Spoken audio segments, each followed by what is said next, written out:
Mateo capítulo 5, versículo 3. Bienaventurados los pobres en espíritu, porque de ellos es el reino de los cielos. Cuando leemos esta primera bienaventuranza del Señor, cuando leemos, ¿cierto?, la primera bendición que Dios da a Israel y también a nosotros, su pueblo, cuando leemos esto, leemos una gran verdad. Si Cristo está diciendo, bienaventurados, bendecidos, todos los que son pobres en espíritu, porque de ellos es el reino de los cielos. Pero cuando yo te digo una persona pobre espiritualmente, ¿qué es para ti? ¿Qué se te viene a la mente cuando yo te digo pobreza espiritual? Es importante, mi hermano, entender que en el hebreo original la palabra pobre significa tojos. Y esa palabra se ocupa tanto para pobreza como para una persona indigente, como para una persona que tiene una absoluta pobreza. También se ocupa para un mendigo, para una persona que realmente está muy escasa de dinero. Y que también se puede entender una persona que es totalmente indefensa, que no puede defenderse por sí solo.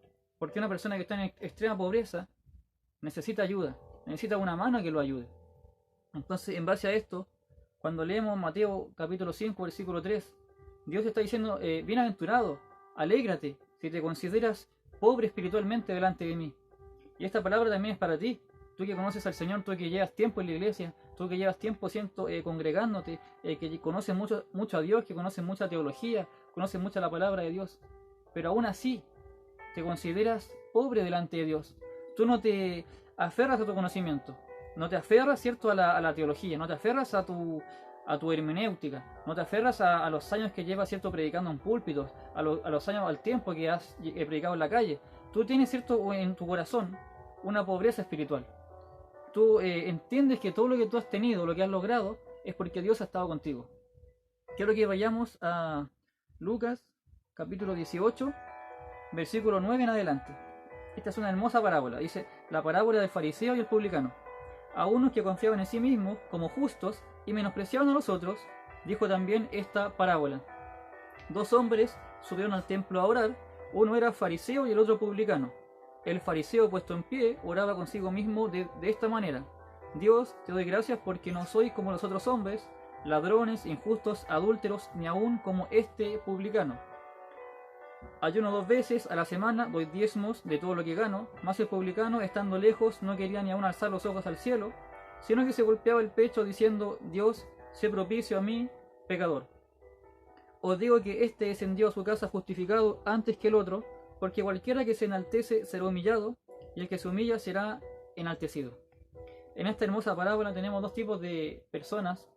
Tenemos, ¿cierto?, un creyente en modo fariseo, un tipo legalista, un tipo que conoce muy bien la palabra, un tipo que conoce, entre comillas, muy bien a Dios, y él se justifica solo. Él es su propio justificador. Él dice, yo conozco muy bien la Torá, yo diezmo siempre, yo soy una persona que cumple a cabalidad la ley, o sea, yo cumplo con todos los requisitos para ser una persona santa delante de Dios.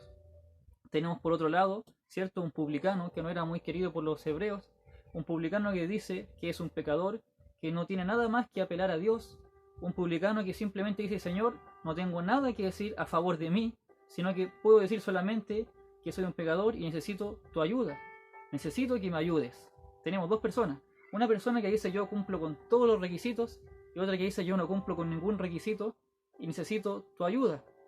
Entre estos dos, Jesucristo hace la primera justificación y dice, os digo que el publicano descendió justificado a su casa antes que el otro.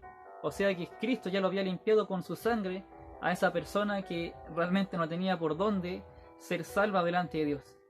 Y déjame decirte que ese publicano te representa tanto a ti como a mí, que delante de Dios no tenemos nada que apelar, no podemos decir nada delante de Dios, sino simplemente aceptar su sangre, su sacrificio y hacerlo nuestro. Y decir, sí Señor, yo soy un pobre espiritual, soy una persona que no tiene nada que entregar, sino una persona que realmente comprende tu sacrificio en la cruz, y ese sacrificio es el que nos da vida y nos limpia, y delante del Señor somos santos, justificados por la sangre de Cristo. Vamos, en este mismo capítulo, en el versículo 15, Cristo habla de los niños.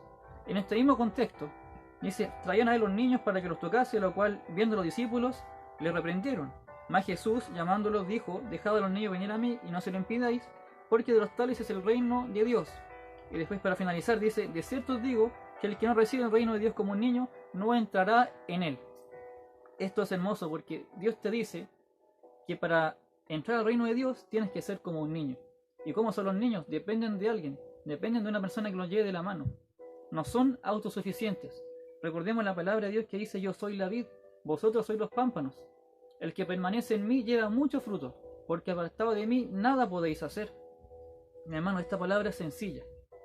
Cuando Dios te dice, cuando Cristo, que es Dios, te dice que tienes que alegrarte, porque hay una bendición para ti si tú te consideras pobre espiritualmente, si tú te consideras que tu vida, ¿cierto?, no tienes nada que entregarle a Dios, si consideras realmente que no cumples con los requisitos, que realmente no eres uno de los favoritos, por decirlo así, si llevas tiempo en la iglesia, si llevas tiempo congregándote, si llevas tiempo buscando a Dios, pero aún así hay una pobreza en ti, hay una necesidad de Dios, tú puedes decir: bueno, Señor, yo creo que conozco muy bien la palabra, creo que llevo años orando, ayunando, pero aún así me falta mucho para estar a la altura de un varón perfecto.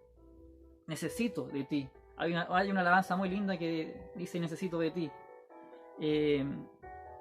Como pecadores que somos, ¿cierto? Como personas que necesitamos de Dios, es importante conocernos y conocer a Dios y saber que hay muchas falencias en nosotros, que no somos personas perfectas, pero Dios es perfecto y en Él no hay sombra de variación, como dice Santiago. En Marcos capítulo 9, versículo 23, dice: para el que cree todo es posible. Y para ti y para mí, mi hermano, hay una bendición. Y esta es la buena noticia, este es el evangelio que Cristo habla en la primera bienaventuranza. Bienaventurados los pobres en espíritu, porque de ellos es el reino de los cielos. Y bienaventurados los niños también, porque ellos dependen de Dios, como tú y yo dependemos del Padre. Porque nosotros no pudimos haber elegido a Dios sin que antes Él nos eligiera a nosotros. Y si tú hoy día estás viendo este video, y si tú hoy día estás caminando con el Señor, o vas a caminar con Dios más adelante, es porque Dios te consideró desde antes de la fundación del mundo. Y te digo en este video, hermano, que Dios te bendiga mucho, y puedes entender, mi hermano, la benignidad, la bondad del Señor, que aunque nosotros estábamos muertos en delitos y en pecados, como dice Efesios capítulo 2, ¿cierto?, Él nos redimió, y estando en delitos y en pecados, Él nos salvó, y nos consideró hijos de Dios. Y esa es una bienaventuranza mayor, que ¿cierto?, estando muertos en nuestros delitos y pecados, Cristo salió al encuentro y nos salvó, y nos justificó así como justificó a este hombre que no tenía por dónde salvarse. Cristo dijo: Él llegó a su casa justificado, o sea, llegó a su casa salvo antes que el otro que cumplía con toda la ley. Hermano, espero que este video te haya sido de gran bendición y hayas entendido un poco más la palabra de Dios, esta gran bendición que